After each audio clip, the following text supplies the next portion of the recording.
crime and Peter Chambers.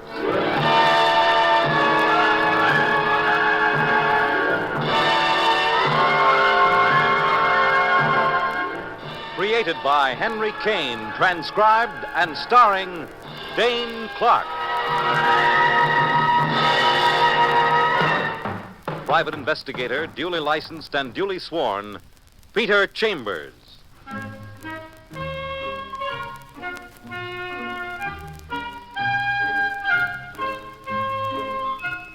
You're a private eye. That's your business. Anything else? That's for laughs. It's a lazy summer's afternoon, and you've got your feet up on the office desk. And on the other side of the desk, there's another pair of feet. The latter belonging to the illustrious Detective Lieutenant Louis Parker, Homicide, New York City Police. Cop, gentleman, and good friend. Louis's got a day off, and he's taking a busman's holiday. He's spending it in the company of a private eye. Well, let's get out somewhere, huh, kiddo? A little sunshine or something? Even Coney Island. Yeah, I can just visualize you and me in the tunnel of love. Oh, clever. All right, kidding aside, Pete. Now, we ain't going to spend the afternoon locked in your office talking shop, are we? No, we ain't. If I can wangle it, we're going to be seated in a deluxe box at the racetrack, screaming at the oat burners. Great, fine. What do you mean, if you can wangle it? Did you ever hear of Rhonda Duffy? Rhonda. You mean the lady that owns Grey Dancer? Yeah. Supposed to be the best 3-year-old in America? That's the one I mean. Certainly I've heard of her, sure. Well, she's due here any minute with Jackie Johnson, her jockey. Her horse is running today, ain't he? At Belmont? That he is. Hey, what are you doing with these society swells? Well, huh? I tell you, look. Come in. Ah, Miss Duffy. How are you, Jackie? Hi, Pete. And a pleasant good afternoon to you, Mr. Chambers. Mrs. Rhonda Duffy, Miss Jackie Johnson. This is Lieutenant Louis Parker, best policeman in the whole city. How do you do? Glad to meet you. Mr. Chambers, I don't know what Jackie here wants to see you about, but I do know it's personal. Well, I was just Oh, leaving. no, please, Lieutenant. As a matter of fact, I was intending to invite Mr. Chambers to the track today. Oh. My horse is running. Oh, thank you. And I should love to include you, Lieutenant. Well... Unless you have something else. No, I don't have a thing. I'd very much like to go. Good, then suppose you and I leave now, Lieutenant. My car's downstairs. Jackie and Mr. Chambers can join us later, after they transact whatever business they have to transact. That's okay by me, Mrs. Duffy. Oh, come along, then. And don't keep him too long, Mr. Chambers. He's riding today. I'll get him there on time. Then I'll see you later on. You know my box number. Yes, Mrs. Duffy, I do. Bye, then. Bye, Mrs. Duffy. Okay, Jackie. Where's the tight squeeze? Meaning? Meaning that when a guy wants to see a private eye, there's a tight squeeze somewhere. Pete, you know Ralphie Butcher? Ralphie Butcher.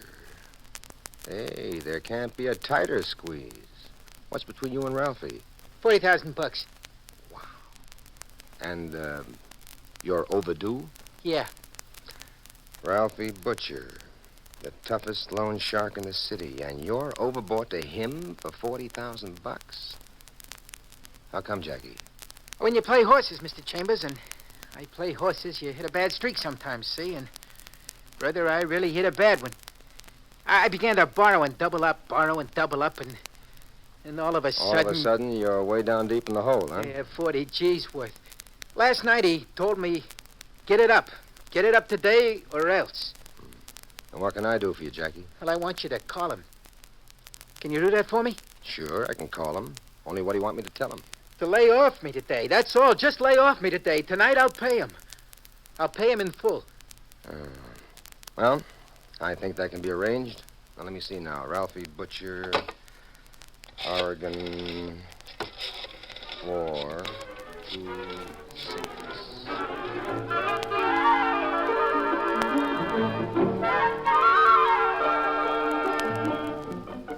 A couple of hours later, you're out in the brilliant sunshine in Rhonda Duffy's box at Belmont. Parker's there, Mrs. Duffy's there, and a tall guy with a little black beard who turns out to be, of all things, an undertaker's embalmer. Mrs. Duffy introduces him to you. John Butler, Peter Chambers. How do you do? You know, fella, you're the first undertaker's embalmer I've ever met. Really? How's business? Oh, I'm out of that now. Now I write verse for greeting cards. First for greeting cards. Wasn't the embalming business better? Yes, somewhat. Why'd you quit? My wife. Somehow my wife objected to that profession. Prior to that, I was a pickpocket. What did you say? Oh, no, you misunderstand. I was a pickpocket as an entertainer. You know, nightclub work, vaudeville. Oh, yeah, I see. You can relax, Louis. Relax. Unfortunately, I was never really very lucky. Pickpocket, embalmer, greeting card, versifier, but I'm afraid I've never averaged more than $50 a week in my life. So now you're playing the horses, huh? Oh, no, indeed not.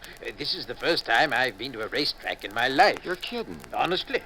Then what brings you today? Well, I'm a very good friend of Jackie Johnson. Mrs. Duffy's jockey, huh? Yes, that's right. He insisted that I come and watch him ride today, and, well, I acquiesced.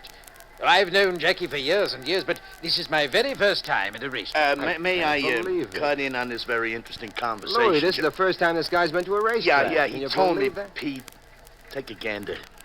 Over there.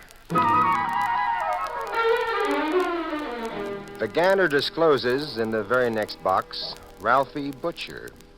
And seated beside him, a good-looking blonde in slacks and red blouse.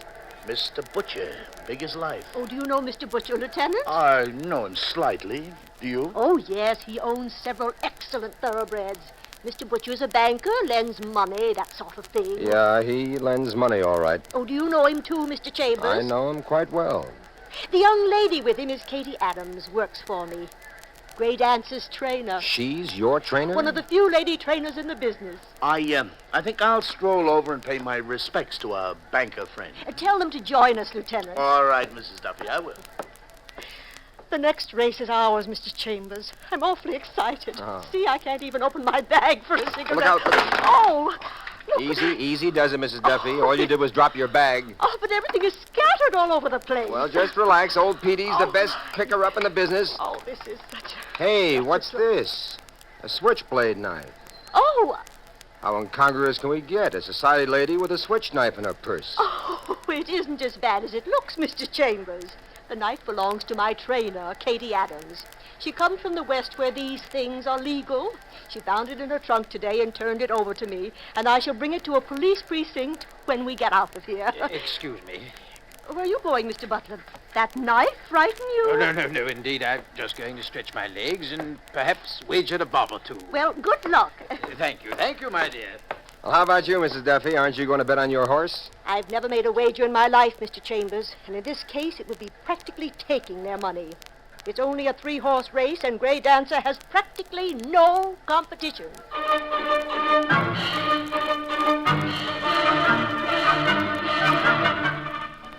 Parker appears with Butcher and Katie Adams, and then John Butler comes back, and it's a real happy party. And pretty soon the horses dance out on the track. And Katie Adams, lady trainer, is most enthusiastic. Look at the gorgeous horse, that old Gray Dancer. Look at Jackie sitting on him just like they were born for each other. And look at the prices on the tote board, which is just as it should be. Gray Dancer, 1 to 5. Tammy K, 40 to 1, and Pamela Ace, 99 to 1. This one's a walkover, that's what it is. Practically a walkover.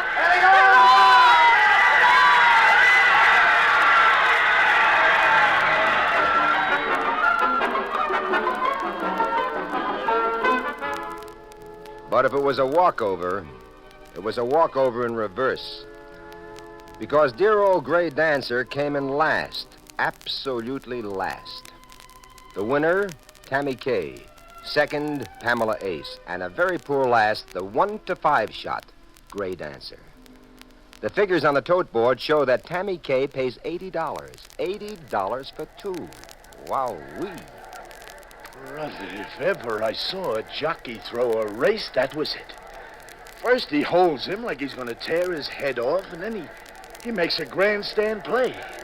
Puts the whip to him when he hasn't got a ghost of a chance.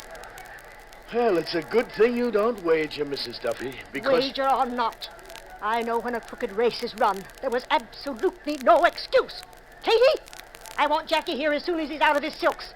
And if I have my way, he'll be out of his silks for good.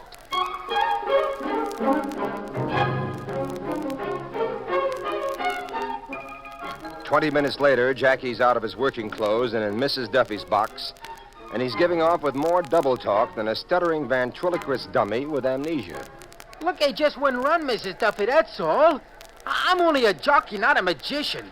Miss Duffy, I broke him last like I always do. You know he's no front runner. But when I come to make my move, he wouldn't move. You held him. You wouldn't give him his head. It was obvious to everyone, and there must be 40,000 people here. Look, Mrs. Duffy, right now there's another race, and there's a horse in it I'd like to bet on, so I'm going to make my bet.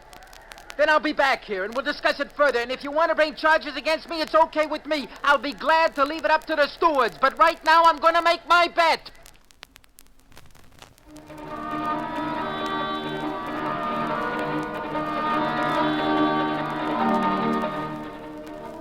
There's an exodus from that box as though a plague had struck. Rhonda Duffy says she's heading for the stewards, and Katie Adams says she's heading for a bite of late lunch. The rest of them, including Parker, are heading for the seller's windows to do what you're supposed to do at a racetrack, bet on horses.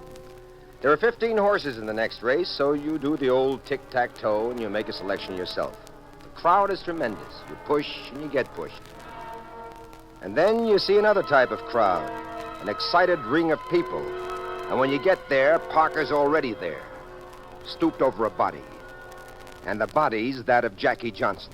He was in that crowd at the $50 window, and suddenly he dropped. Somebody stuck a knife into him. You help carry him to the clubhouse, and there it's definitely established. He's dead. And he was murdered. And now you and Parker are working at your trade. The knife in his back is a switch knife that was in Mrs. Duffy's bag, no question, which limits our suspects to the people who had been in that box. Parker herds them all into the clubhouse and grills them. And the last one is Katie Adams. Now, look, Katie, you knew Jackie pretty well. What kind of a guy was he?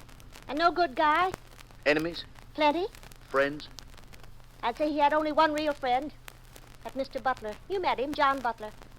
I'd say Butler was the only guy Jackie ever really trusted. All right, Katie, thank you. You can go outside with the rest of them. Yeah. Pete, what do you think? Well, the only ones who could have managed it were the ones who could have gotten to that knife. Mrs. Duffy, Butcher, Butler, and Katie. And we haven't got a thing on any one of them that could hold them. Well, let's give it a run through. Huh? Mrs. Duffy? Well, doesn't figure for a motive. She doesn't seem to be the kind of a person who would kill a guy just because he lost a horse race. What about Butcher? Well, it's like I told you, Louie. Jackie owed him 40 G's. There wasn't going to be any pressure until tonight. Jackie promised to pay by then. The guy'd be crazy to kill him when he's been promised the money by tonight. John Butler? According to them, he was his only friend. What reason would he have to stick a knife into him? And Katie Adams? No motive that I can see. Strictly a business acquaintance. Trainer of horses. Can't hold one of them. Haven't got a thing on any of them. Anything else I can do here, Louie? Thanks, Pete. Not a thing. Look, you've got work to do here. I'll meet you in the paddock when you're through. Huh? Yeah, okay. And outside, the first guy that buttonholes you is John Butler. Any developments, Mr. Chambers? No, not a one. I think I'd better call home. Oh? My wife hasn't been feeling well lately, and I promised her... My word. What's the matter? I seem to be out of change. Well, here's some coins. Thank you. Thank you very much. My pleasure.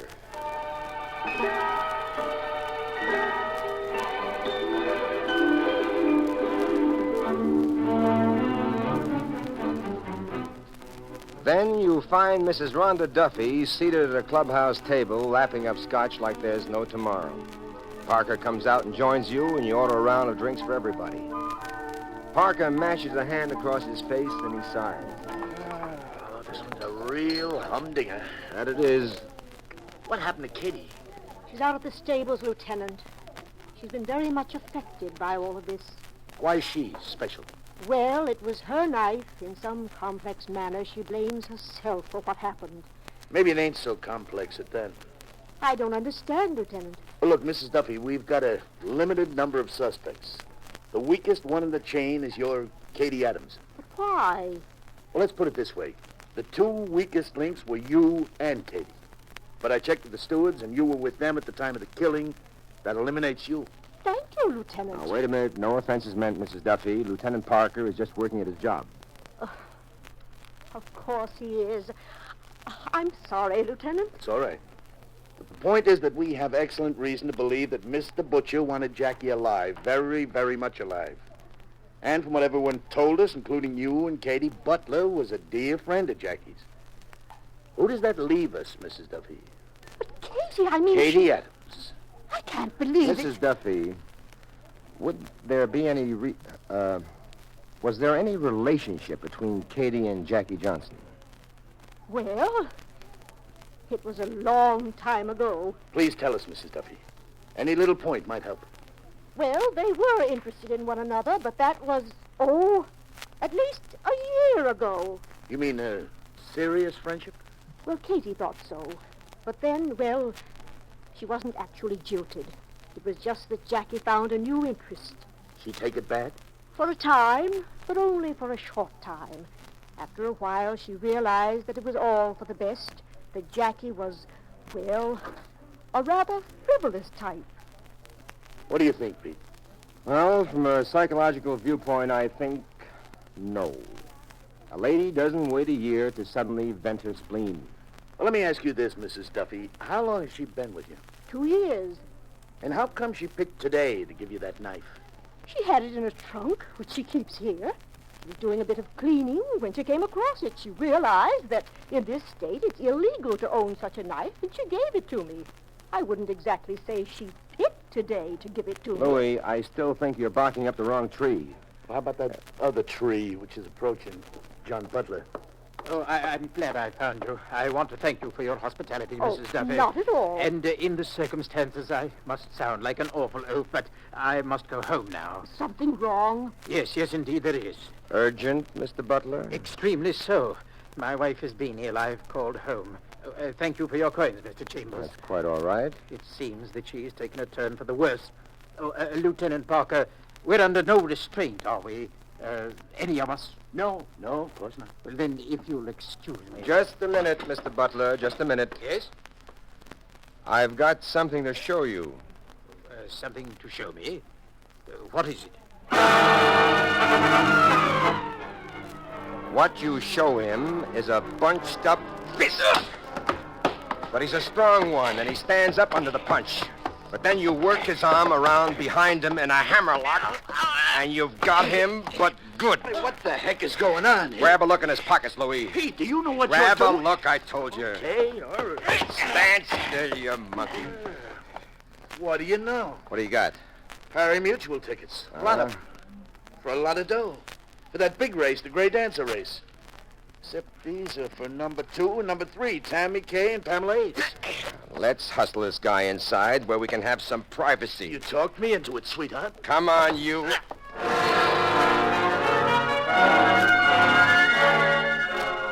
Inside, further privacy is assured by Parker, pointing his .38 at the crestfallen Butler, who's as limp as a rag doll in the rain. The good Mrs. Duffy's eyes bulge as you count up the Mutual tickets. How much, Pete? $2,000 worth on Tammy Kay and $2,000 worth on Pamela Ace. $4,000 worth. Yeah. You know, this monkey never saw $4,000 in one lump in his whole life. Well, one set is useless, the set on Pamela Ace. But the batch on Tammy Kay, that horse paid 40 to 1, and he holds $2,000 worth of tickets. Representing in sum $80,000. Can you explain any of this, Mr. You Chambers? betcha, Mrs. Duffy. And you, Butler, correct me if I go astray. Unbelievable. Utterly fantastic. We start with Jackie Johnson, who needed a pile of money and who needed it tonight. But why? He got tangled up with a certain banker by the name of Butcher, otherwise known as a loan shark. I knew he was in trouble when he wanted to see you, but I didn't know what his trouble was. Little Jackie dreamed himself up a Lulu, a 3-horse race with 2 tremendous long shots, and he's riding the cinch favorite. Oh, it's beginning to come to me. Jackie trusted this John Butler. He got together $4,000 and he talked Butler into coming to the racetrack for the first time in his life. And he pumped him full of instructions. Meaning that Butler was to bet $2,000 on each of the other horses in the race. And Jackie holds back on the Gray Dancer. And any way you look at it, he's got to win a fortune. Only little Jackie didn't figure on human nature. John Butler suddenly stopped running to form. Yeah, happens with horses and with people. It's my guess, Mrs. Duffy, that the idea came to him when he saw that knife fall out of your handbag. Oh. Is that correct, Mr. Butler? Yes. Yes, that's correct. You mean it came to him that with Jackie out of the way, he had $80,000 in his kick, and nobody could say it wasn't his? And those pari-mutuel tickets are as good as cash? He used to be a pickpocket for entertainment. And this time he did it for real. He clipped a knife out of Mrs. Duffy's bag the first opportunity he had, and in that crowd at the seller's window, he shoved it into Jackie's ribs. But how? I mean, how did you know? He gave himself away. What? He wanted to get away from there, Louis. He was afraid the investigation might go a step further. He might be searched, and he had those tickets on his person. Yeah. So, he figured out a reasonable method. As it happens, his reasoning turned out to be a trap. I don't quite understand, Mr. Chambers. He went off to telephone his wife, and he came back with the story that she was ill and that he had to go home, all very rational, all very normal, except for one great big hitch. Hitch? He couldn't have spoken to his wife or anybody else at his home. But why not? He was unfamiliar with racetracks. That's where he trapped himself. Oh, come on, now get to the point, Petey. There are no public telephones at the racetrack. That's the point. Oh, but of course not. Nice work, pal. He couldn't have called his wife, and he couldn't have spoken to her. When he broached the subject, I gave him some coins, and I waited. He was either going to clear himself or hang himself. And he hanged himself. You can bet on that, Mrs. Duffy. And that won't be a wager.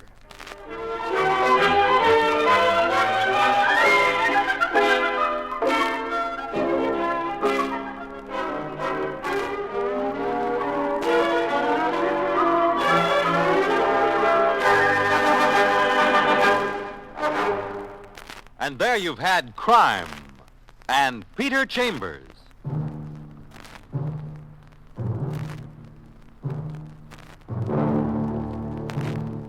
Dane Clark was starred as Peter Chambers.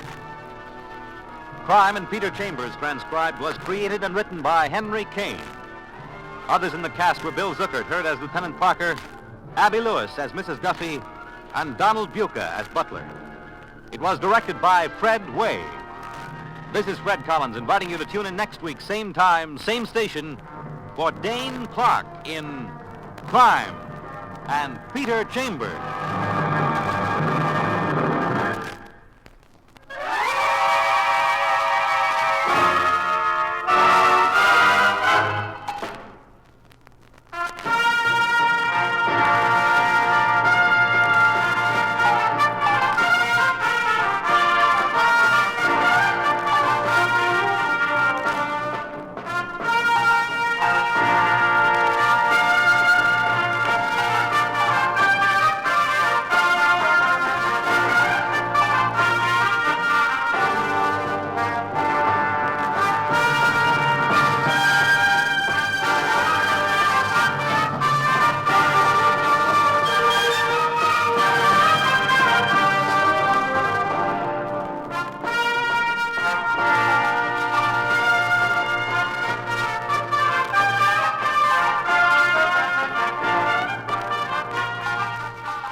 Crime and Peter Chambers has come to you through the worldwide facilities of the United States Armed Forces Radio and Television Service.